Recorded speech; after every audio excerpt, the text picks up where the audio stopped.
Bueno, muy buenas tardes a todos los socios de la Asociación Paraguaya Recursos Humanos. También la bienvenida a los representantes del Departamento de Regímenes de Seguridad Social, las abogadas Alejandra Garcete y Catalina Campos. Muchas gracias la licenciada Griselda García por esta invitación a compartir juntos este conversatorio.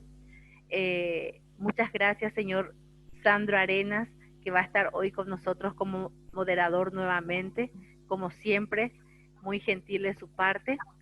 Y bueno, entonces, ¿cómo será nuestra modalidad hoy? Haríamos primeramente la presentación por parte de ambas expositoras y posteriormente vamos a ir dando respuestas a las consultas que se presenten. Bueno, entonces, sin más preámbulos, arrancamos y cedo la palabra a la abogada Alejandra Garcete. Adelante. Una de las consultas y cómo harían para cambio de categoría, o sea, de cotizante general, jornalero, a tiempo parcial o viceversa, cotizante general, mensualero y demás, ¿verdad? También ellos están analizando ahora la posibilidad de habilitar esa opción, ¿verdad? Eso no está actualmente todavía habilitado, pero sí, ellos vieron esa necesidad y van a trabajar en esos puntos. Sí, les queríamos mostrar acá una de las incongruencias, ¿verdad?, que se detectó al hacer el cruce de información con respecto a un caso particular que se dio ahora el 10 de agosto. Una misma patronal con respecto a una trabajadora comunicó al Instituto de Previsión Social, comunicó salida con motivo de despido injustificado.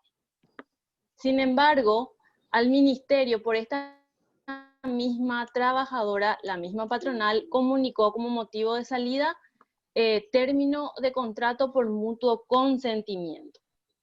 Es para que se fijen nada más que el Ministerio y el IPS van a hacer el cruce de información para detectar este tipo de irregularidades. Entendemos que, ¿verdad? Se comunicó despido injustificado al IPS para que el trabajador, en este caso, no pierda esa extensión de la cobertura de salud, porque solamente la extensión de la cobertura de salud la tendría cuando es por voluntad ajena al trabajador, esa desvinculación o ese término del contrato, ¿verdad?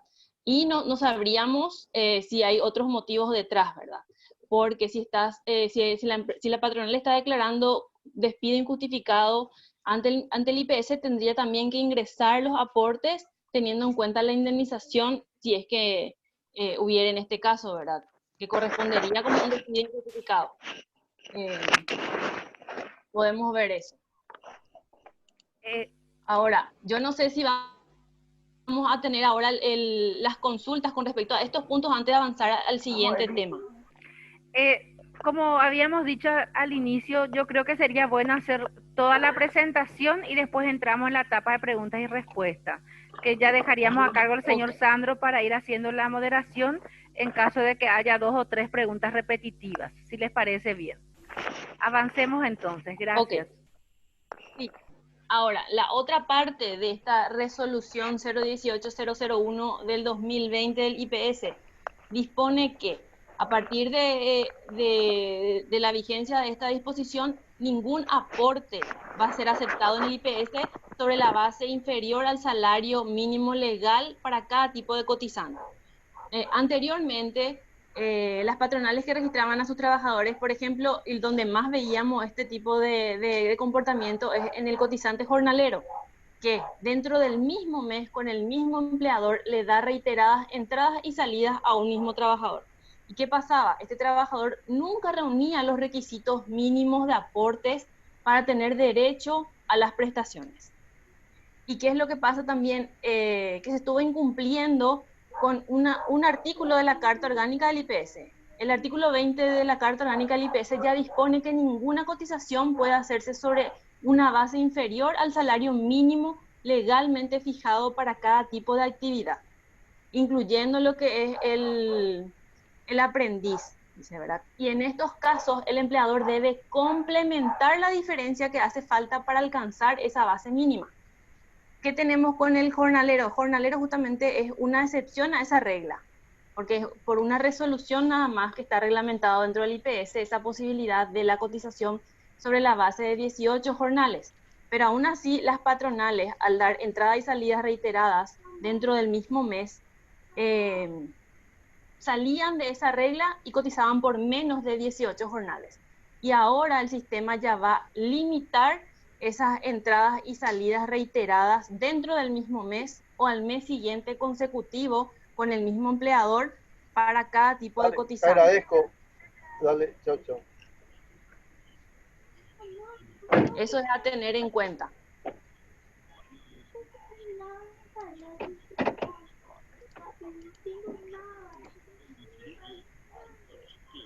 Ahora, el otro punto, o sea, un punto extra que salimos ahora de la resolución 018 del IPS son las prestaciones económicas por aislamiento y vulnerabilidad dispuestas por el decreto 3.868 de 24 de julio, ¿verdad?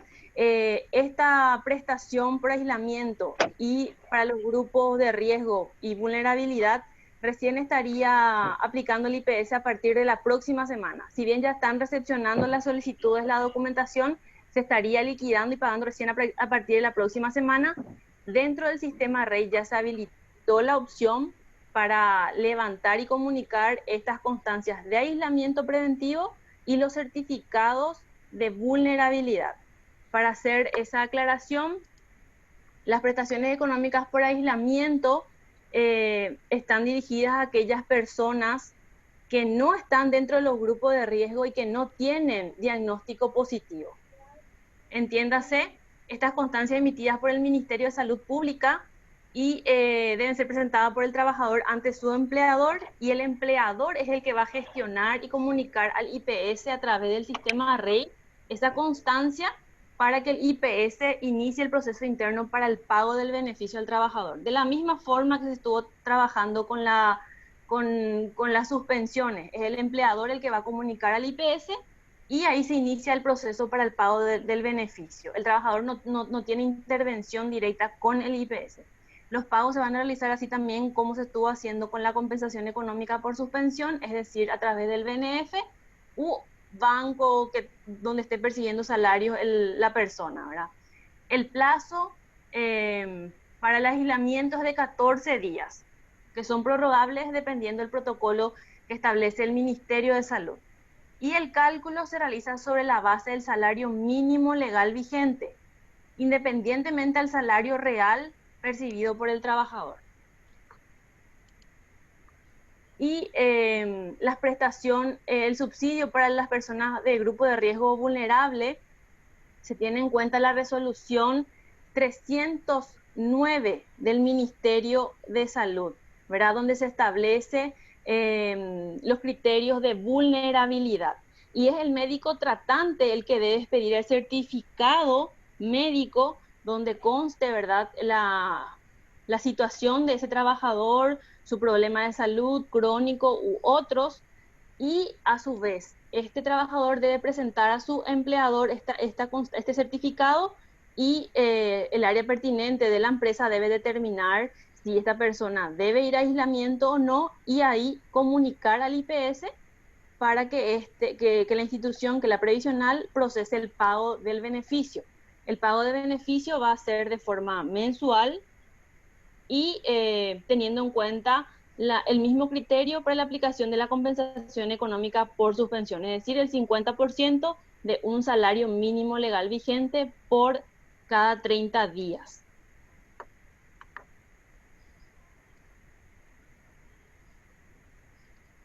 Hasta aquí sería la presentación en sí, y ahora podemos pasar a las consultas puntuales que puedan tener los participantes.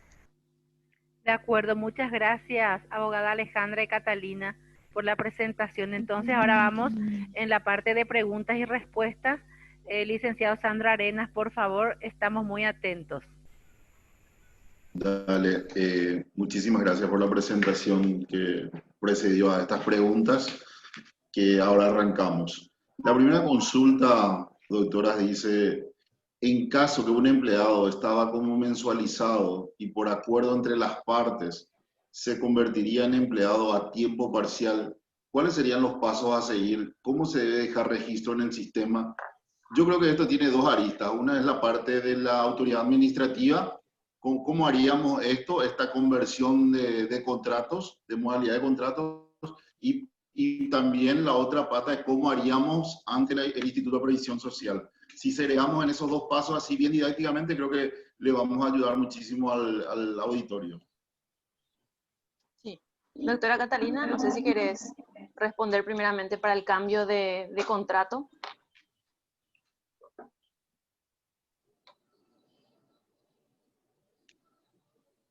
Y para el cambio de contrato, se tendría que dar una terminación del contrato de trabajo, ya que el trabajador mensualizado debería cobrar su liquidación para poder cambiar de modalidad, si va a pasar a trabajar a partir de ahí a tiempo parcial.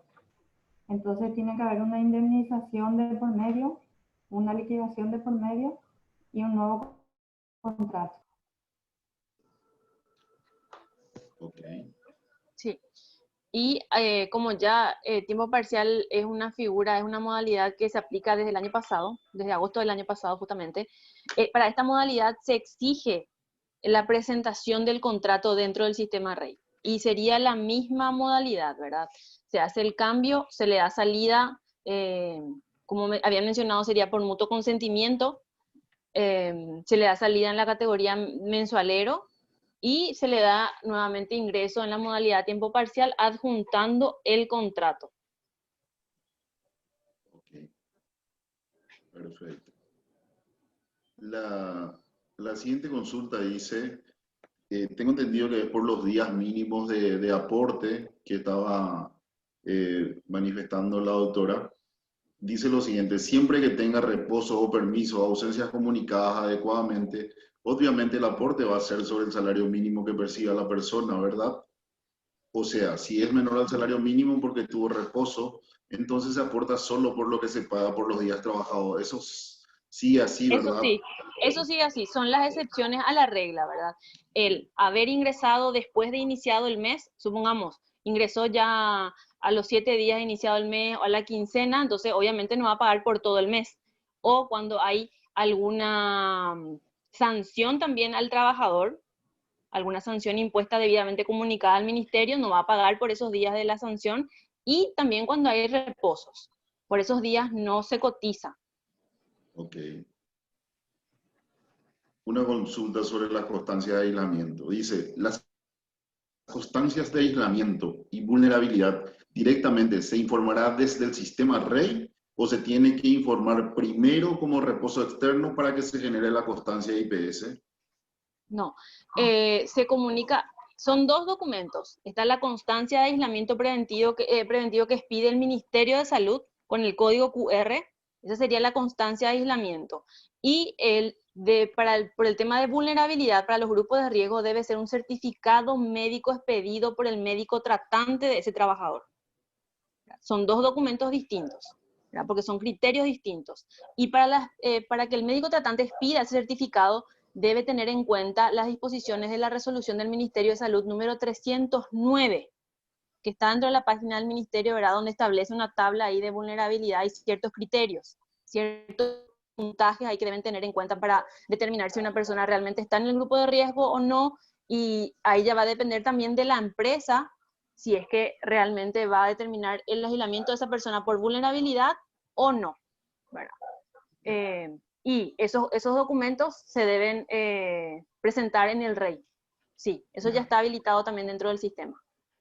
En este momento, en esta coyuntura, creo que está complicado consultar con los médicos tratantes, al menos físicamente. ¿Eso puede ser sustituido por el médico laboral de las organizaciones para presentar ante el IPS? Sí, si la empresa cuenta con un médico laboral, ¿verdad? Sí. Okay, podría perfecto. ser el que expida el certificado. Ok, perfecto. La siguiente consulta dice, ¿qué ocurre cuando la indicación de aislamiento fue por 14 días, pero en realidad solamente corresponde a aislamiento 7 días y a partir de allí corresponde a reposo, por ejemplo? ¿Se puede adjuntar la constancia de aislamiento haciendo aclaración que no se cumplirán los 14 días de aislamiento? No, ahí ya va.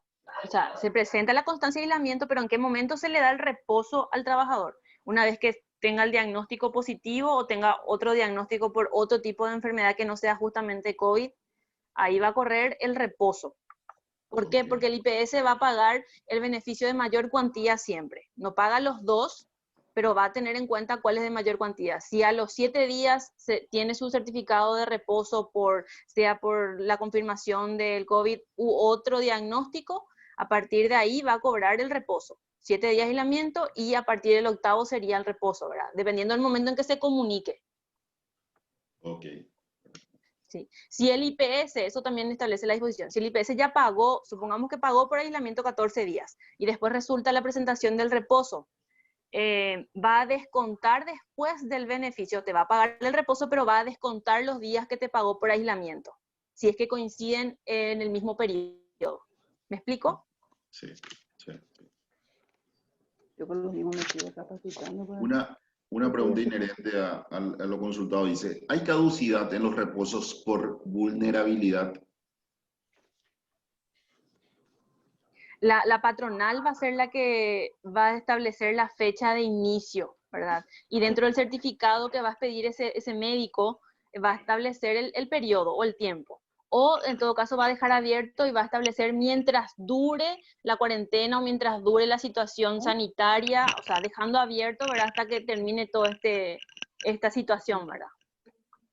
No, Ok. no hay una fecha límite. Hasta el momento Ya. no.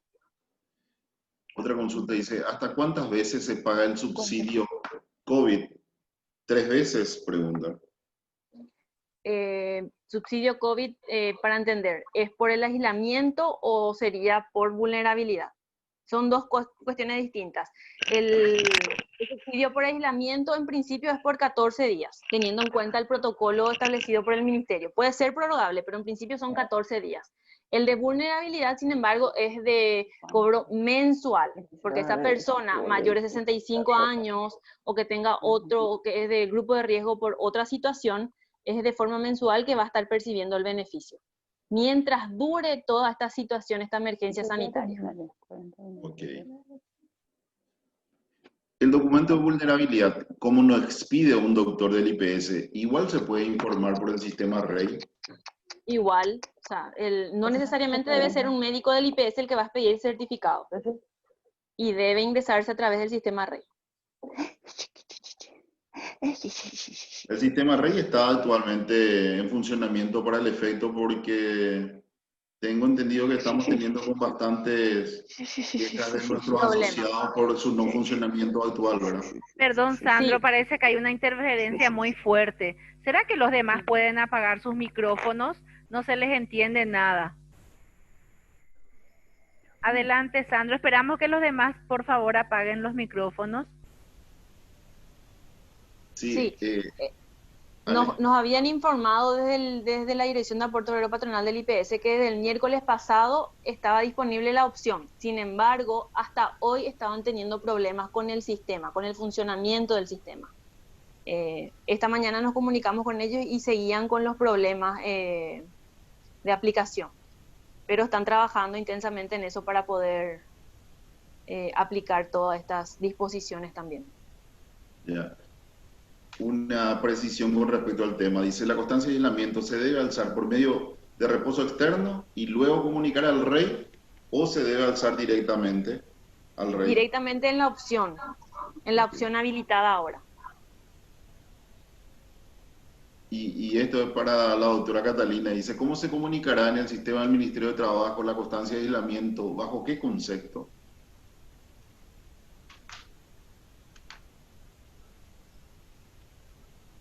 Existe en las causales establecidas en el artículo 78 un inciso que se refiere a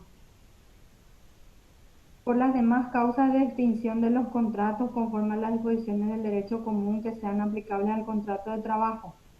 En realidad no estamos hablando de extinción porque son unos días nada más, Así mismo. pero puede de repente utilizarse este inciso teniendo en cuenta que se refiere también a causas que son aplicables al contrato de trabajo.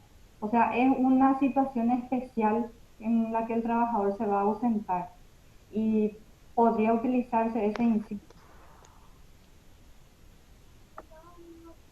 O sea, la comunicación al ministerio debe hacerse indefectiblemente, doctora. Al Ministerio de Trabajo se debe comunicar porque el Ok, trabajador va a estar ausente, no va a estar trabajando y no va a estar percibiendo salarios. Y es obligatoria la comunicación de cualquier ok, movimiento de personal que haya. ok, perfecto. Paso a la siguiente consulta. Dice, ¿hace falta que la constancia de vulnerabilidad tenga la legalización del Ministerio de Salud? Sobre el punto tendríamos que hacer esa consulta. Dentro de la reglamentación no establece ese requisito, ¿verdad? Esa exigencia de que esté visado por el Ministerio de Salud. Pero tendríamos que hacer esa consulta a la gente del IPS. En la reglamentación no se dispone eso. Ok.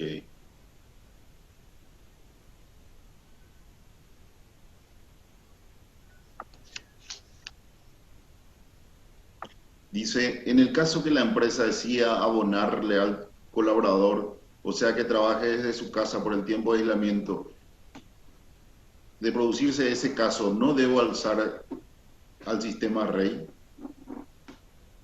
¿Me podría repetir la consulta, por favor?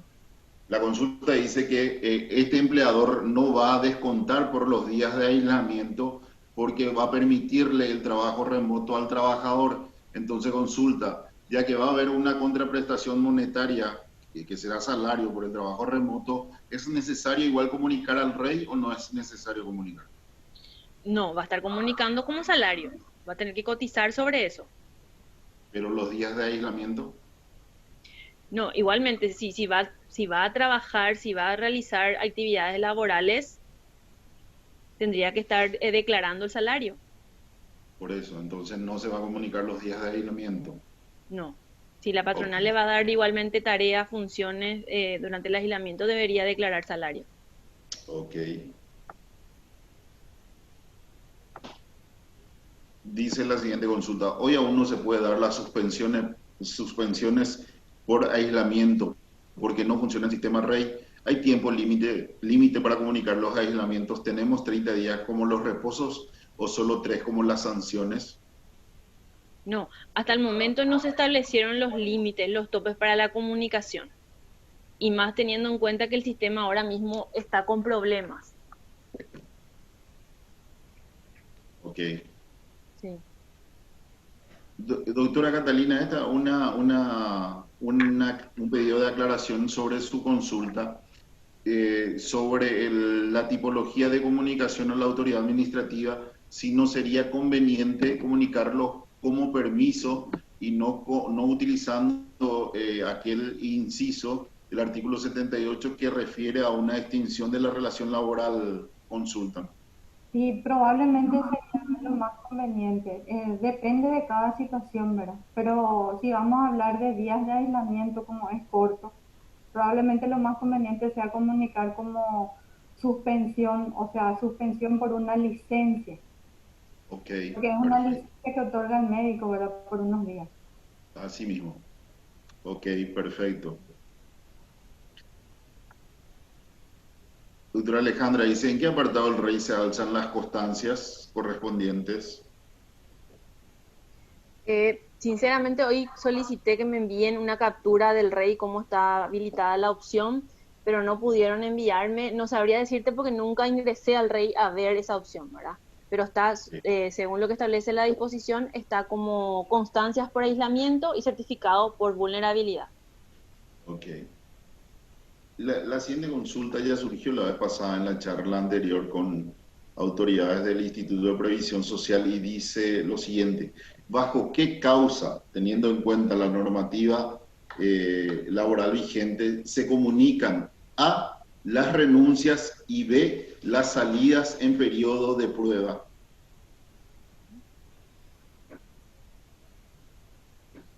Y ahí vamos, sí, efectivamente al inciso ella que me refería hace rato, Ok, porque allí perfecto. sí hay una extinción y es cuando dice por las demás causas de extinción de los contratos, puede referirse perfectamente a la renuncia, que es por una salida por voluntad unilateral del trabajador. Así Entonces mismo. ahí sí aplica correctamente el inciso L. Y la salida en periodo de prueba también, porque tendría que ser, el periodo de prueba se demuestra con el contrato de trabajo. El empleador, si cuenta con el contrato de trabajo, en él debe estar estipulado el periodo de prueba que se estableció para el trabajador, y en ese tiempo el vínculo laboral termina sin responsabilidad para las partes. Así es que se puede perfectamente dar la salida en periodo de prueba. Ok, perfecto. Volviendo al tema anterior, doctora Alejandra, recibimos esta aclaración, dice, en el REI no se levantan los aislamientos, solo se completa con los datos, dice. Ajá. Pero se debe adjuntar esa constancia. Ok. La siguiente consulta dice, cuando realizamos el cambio de cotizante y se da un reconocimiento de antigüedad, por ejemplo, de jornalero pasa a mensualero, con el debido anexo del contrato de cambio, del contrato laboral de cambio de condiciones, ¿bajo qué motivos le damos de baja en el sistema REI, aparte de la comunicación de este cambio que se realiza al Ministerio del Trabajo mediante nota? Sí, como le había mencionado anteriormente, era uno de los puntos que estuvimos en conversación con el Instituto de Previsión Social para que dentro de esos motivos de salidas que actualmente están disponibles en el sistema, deben ampliar justamente estableciendo como una opción el cambio de categoría. Eso actualmente no está. Como actualmente podríamos hacer, dar salida, mutuo consentimiento podría ser, y dar ingreso a la otra categoría, ¿verdad? Adjuntando el contrato o el nuevo contrato, ¿verdad? Eso es ahora. Pero ellos están viendo la posibilidad de habilitar la opción para cambio de categoría, o sea, dar salida con la opción cambio de categoría.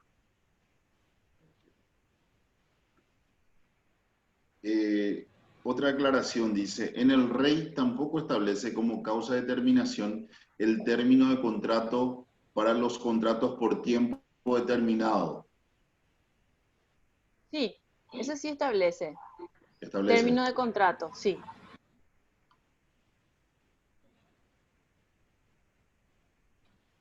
Ok.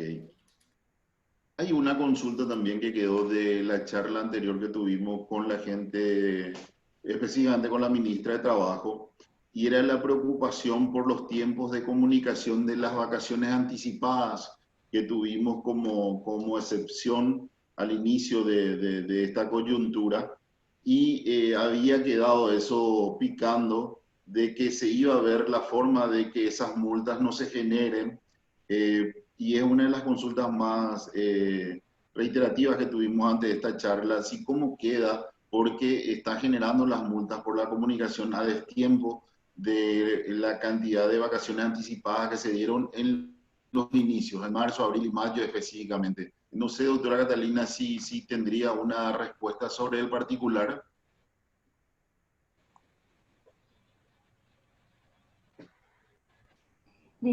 Disculpe, exactamente sobre qué, sobre las vacaciones.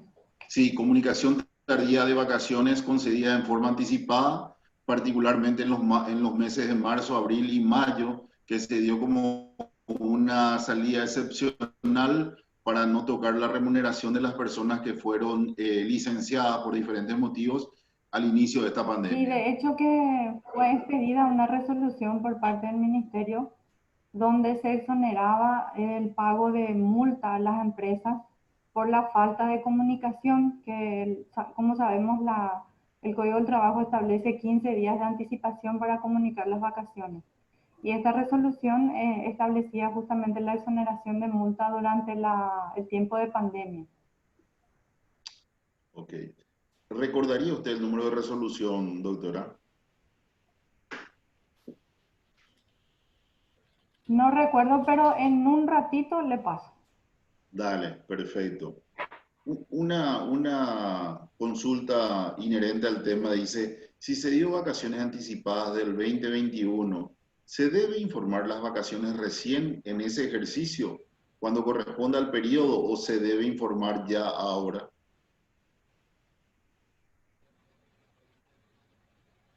Se debería poder informar ya ahora por la situación especial que estamos atravesando, ¿verdad? Pero no quiero aventurarme a afirmar categóricamente eso porque esa es una cuestión de procedimiento que concierne a la dirección de trabajo. Ok.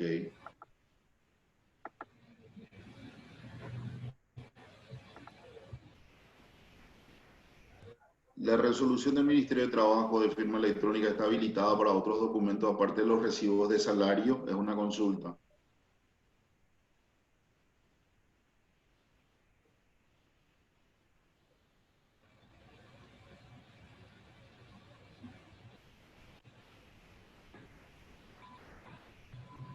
Doctora Catalina, ¿usted tendría la respuesta a esta consulta? No, lastimosamente, porque yo no estoy representando a la dirección que tiene esa competencia. Ok, perfecto. Entonces vamos a encauzar con la dirección correspondiente estas consultas que quedan sin respuesta, ¿les parece?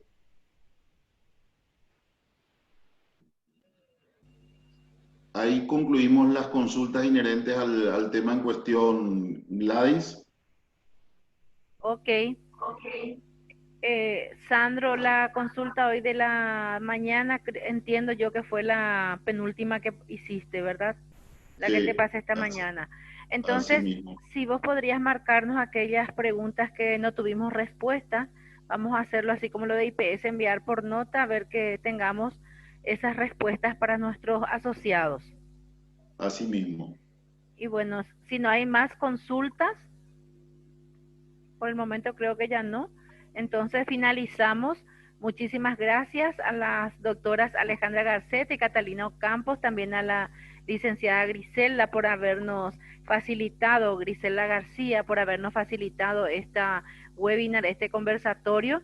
Muchas gracias, Sandro, también por tu participación y a todos los socios por estar conectados de esta manera. Muchísimas gracias. Y Gracias a antes de ustedes. cerrar, si me permite, es la resolución 499, es Ah, de marzo del 2020. La, Perfecto, muchísimas gracias, doctora. sí, muchas gracias a ustedes. muchas Gracias, gracias. gracias. Hasta luego. Hasta luego.